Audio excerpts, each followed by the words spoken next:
नमस्कार, craft of AI में आप सभी का स्वागत है। मैं हूं आपका होस्ट और इस चैनल पर हम सब मिलकर आर्टिफिशियल इंटेलिजेंस की मदद से ज्ञान की गहराइयों को छूने की कोशिश करते हैं। आज हम एक बहुत ही खास किताब के सफर पर निकलेंगे जिसका नाम है you become what you think. ये सेशन एक ऑडियो बुक की तरह होगा, तो चलिए साथ मिलकर इसके विचारों को समझते हैं। इस किताब की जो बुनियाद है वो एक बहुत ही गहरे और शक्तिशाली विचार पर टिकी है। ये विचार आता है बुद्ध के एक कथन से, हम जो कुछ भी हैं वो हमारे विचारों का ही नतीजा है। जरा एक पल के लिए इस बात की गहराई को महसूस कीजिए। इसका मतलब ये हुआ कि हमारे विचार ही हमारी हकीकत को गढ़ते हैं। हमारा स्वभाव कैसा है, हम क्या काम करते हैं और यहाँ तक कि हमारी किस्मत किस दिशा में जाएगी, ये सब हमारे विचारों से ही तय होता है। तो ये किताब असल में एक गाइड है, एक तरह का नक्शा, जो हमें ये सिखाता है कि हम अपने विचारों की इस अद्भुत शक्ति का इस्तेमाल कैसे कर सकते हैं, कैसे हम इस शक्ति से अपनी जिंदगी में ऐसे बदलाव ला सकते हैं जो टिके रहें और जिनका कोई मतलब हो। देखिए, हमारा जो मन है वो एक बहुत ही ताकतवर औजार है। कमाल की बात यह है कि यही मन हमारे लिए जन्नत बना सकता है और यही मन हमें एक जेल में भी कैद कर सकता है। अक्सर हम सब ने महसूस किया होगा, है ना, कि हमारा मन हमारे काबू से बाहर है। ऐसा लगता है जैसे हम अपनी ही सोच, अपने ही ख्यालों के जाल में बुरी तरह उलझ कर रह गए हैं। तो सबसे बड़ी मुश्किल है क्या? किताब इसी सवाल की जड़ तक जाती है। मुश्किल ये है कि हमारा दिमाग ज्यादातर समय या तो गुजरे हुए कल में भटकता रहता है या आने वाले कल की चिंता में डूबा रहता है, और यही वो चीज है जो हमें आज में जीने और आगे बढ़ने से रोकती है। चलिए इस बात को थोड़ा और खोलकर समझते हैं। जब हमारा ध्यान अतीत पर जाता है तो क्या होता है? ज्यादातर अफसोस, पछतावा, उन बातों का जिन्हें अब बदला नहीं जा सकता। ये पछतावा जानते कैसा है? ये एक भारी भरकम लंगर की तरह है जो हमारे जहाज को आज के समंदर में आगे बढ़ने ही नहीं देता। और जब हम भविष्य की तरफ देखते हैं तो वहां हमें मिलती है चिंता, बेचैनी, उन चीजों के बारे में सोचना जिन पर हमारा कोई बस ही नहीं है। ये चिंता एक परछाई की तरह है जो हर वक्त हमारे साथ साथ चलती रहती है और हमारे मन की शांति को छीन लेती है। तो फिर रास्ता क्या है? इसका हल कहाँ है? हल है अब में जीना, वर्तमान में। ये समझना कि जिंदगी न तो गुजरे हुए कल में है न आने वाले कल में। जिंदगी तो बस इसी पल में है, अभी। जो बीत गया वो चला गया, जो आएगा वो अभी आया नहीं। हमारे पास जो कुछ भी सच में है वो यही एक पल है और यही हमारी सबसे कीमती दौलत है। ठीक है, तो ये तो समझ आ गया कि वर्तमान में जीना है, लेकिन जब दुख आता है, जब मुश्किलें आती हैं, तब क्या करें? इसके लिए किताब एक बहुत ही कमाल का कॉन्सेप्ट सामने रखती है।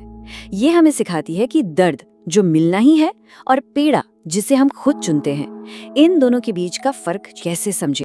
इसे समझाने के लिए एक बहुत खूबसूरत बौद्ध कहानी का सहारा लिया गया है, दो तीरों की कहानी। सोचकर देखिए, जिंदगी में जब भी कुछ बुरा होता है, मान लीजिए कोई नाकामयाबी मिली, तो वो पहले तीर की तरह है जो आकर हमें लगता है। इस तीर से जो दर्द होता है वो तो होना ही है, उसे हम रोक नहीं सकते। लेकिन इसके बाद जो हम करते हैं वो है दूसरा तीर। अगर हम उस दर्द पर गुस्सा करते हैं, चिंता में डूब जाते हैं या खुद को कोसने लगते हैं, तो हम अपने हाथों से एक दूसरा तीर उठाकर खुद को ही मार लेते हैं।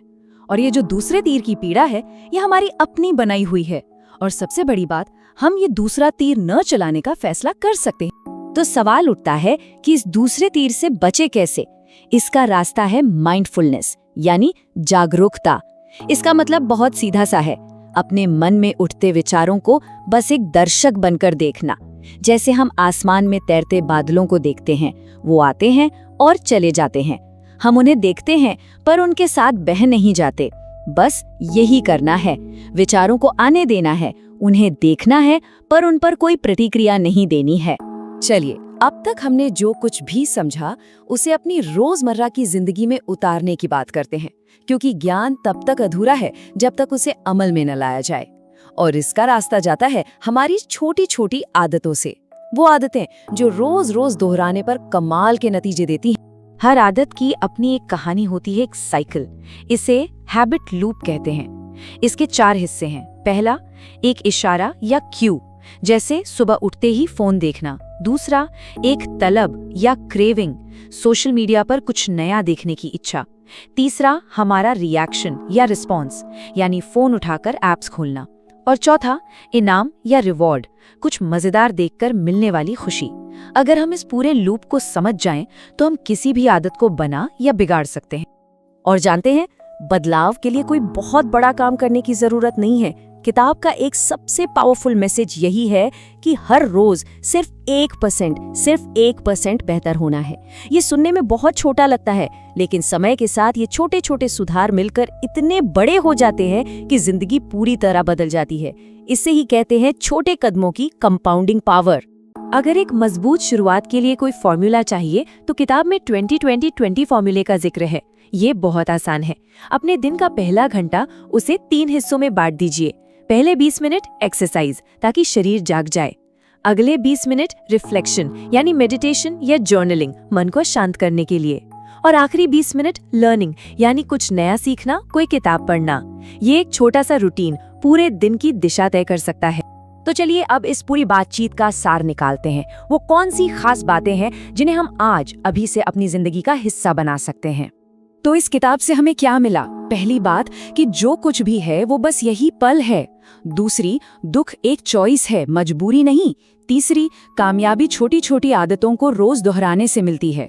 चौथी, हम किसी भी पल एक नया नजरिया चुन सकते हैं। और आखिरी बात, जिंदगी का मतलब वही है जो हम उसे देते हैं। ये सारी बातें एक ही जगह आके मिलती हैं कि अगर हम अपने विचारों को काबू करना सीख लें तो हम अपनी पूरी जिंदगी को काबू कर सकते हैं। तो जाते जाते मैं एक सवाल छोड़कर जा रहा हूँ। आज, सिर्फ आज के लिए, वो कौन सा एक विचार है जिसे बदलकर अपनी जिंदगी को थोड़ा और बेहतर बनाया जा सकता है? इस पर जरूर गौर कीजिएगा। क्राफ्ट ऑफ एआई के साथ इस सफर में शामिल होने के लिए आपका दिल से धन्यवाद। मैं आपका होस्ट आपसे फिर मिलूंगा।